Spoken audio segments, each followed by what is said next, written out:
students, and welcome to a unit on case study design. As to be expected, I'm your guide and leader for this session. This module focuses on the importance of bringing in our prior knowledge in learning new knowledge or contributing our prior knowledge to the group space in order to create new and heightened understandings and awareness. In bringing in our prior knowledge, it is important we understand that the role context plays.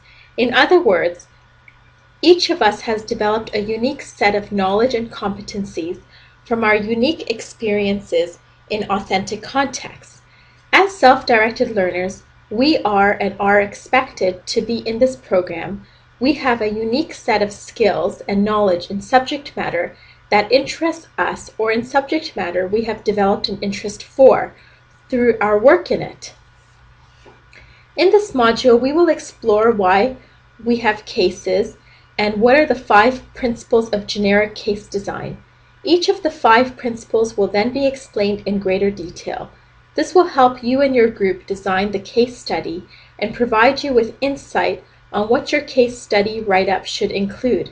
Please pay close attention to this module and review the PowerPoint notes so you understand the various components of the case design. Remember, the more you put into understanding the principles and ideas in this program, the more you will get out of it. Analysis questions. As we begin this module, I would like you to reflect on the role prior knowledge plays in learning and why it is important we design learning spaces which build on the learner's prior knowledge base.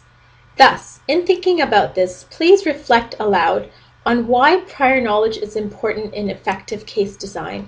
What is the role of context in prior learning? How is self-directed learning and prior knowledge interconnected? And how is accessing prior knowledge in self-directed learning an asset to learning? How do you think self-directed learning is different from teacher-centered pedagogy? And most importantly, why is learner interest in subject matter so very important? Why cases? According to Schmidt, 1983, cases are the beginning point for student learning in PBL. A case is a description of a phenomenon of some kind which requires an explanation. Explanations are important as they allow the learner to reason through the problem, thereby using the executive functions of the brain. When a learner explains the phenomenon described, questions emerge which leads to further and deeper inquiry. These questions are, quote, subsequently defined as learning issues and are the driving force behind students' self-inquiry and self-study, unquote. 5 principles of generic case design. In this module, we will discuss the 5 principles of generic case design according to Dolman's 1997. I have extracted 5 principles from the 7 listed, given their relevance to learning and cognition. For this slide, I have simply listed the 5. However, in the preceding slides, I will go through each of the 5 principles in depth.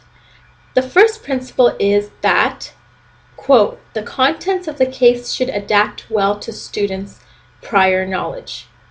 2, quote, a case should contain several cues that stimulate students to elaborate. 3, quote, a case in a context should be presented that is relevant to the future profession. 4, quote, a case should stimulate self-directed learning by encouraging students to generate learning issues and conduct literature searches. And 5, a case should enhance students' interest in the subject matter by sustaining discussion about possible solutions and facilitating students to explore alternatives.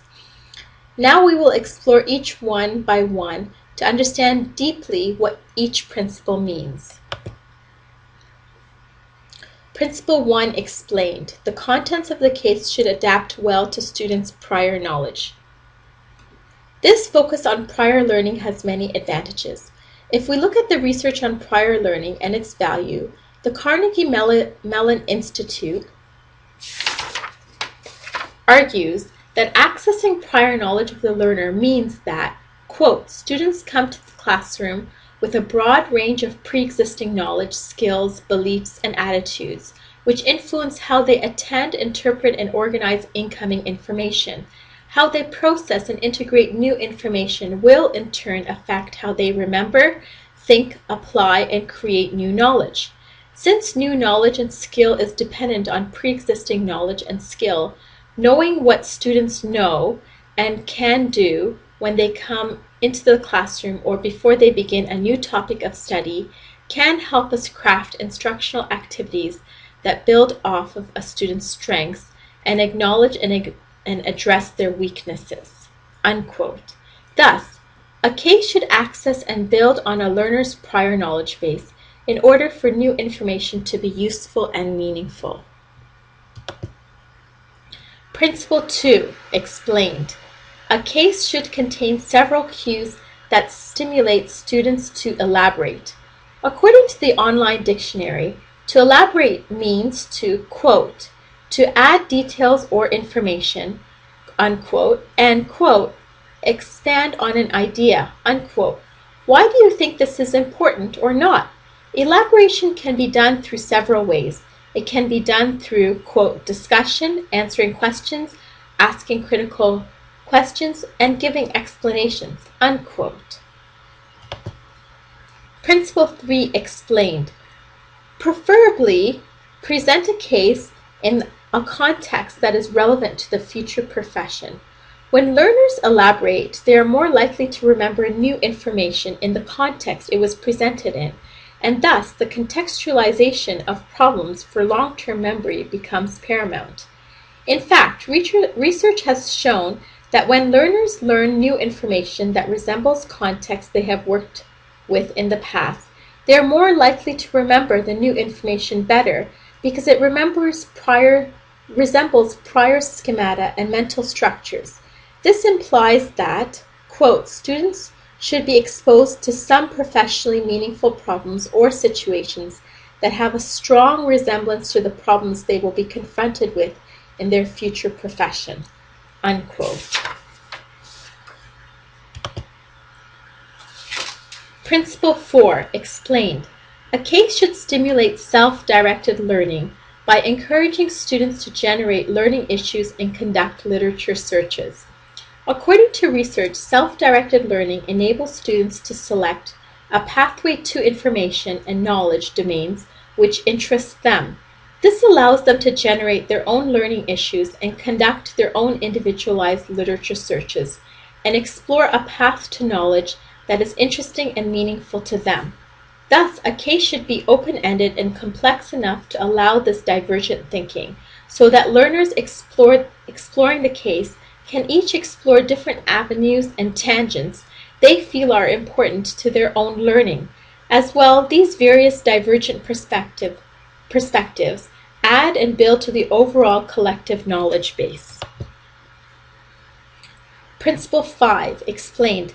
A case should enhance students' interest in the subject matter by sustaining discussion about possible solutions and facilitating students to explore alternatives.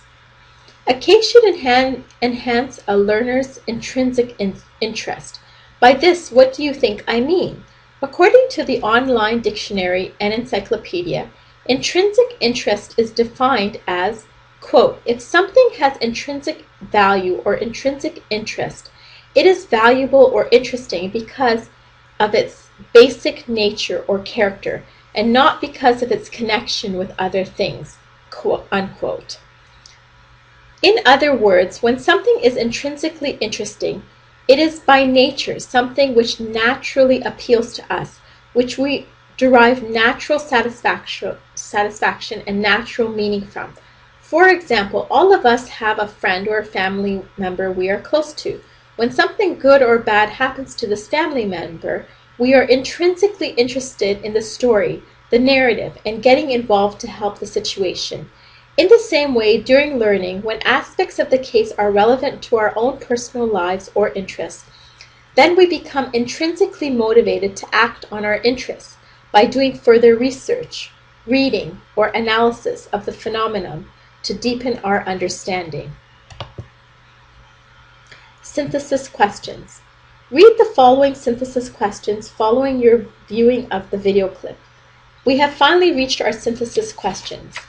What I would like you to do is reflect on how this knowledge and information on intrinsic interest, prior knowledge, self-directed learning, and so on will be integrated into your group work, specifically for the first group assignment on designing a case study. In other words, how do you plan in your group to design your case which builds on prior knowledge of the learner? How do you plan on contextualizing your case and product design? How will you include principles of self-directed learning in your product delivery? How will you ensure sustained interest and engagement with your learning object?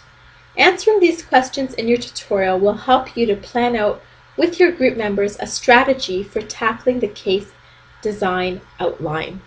Thank you.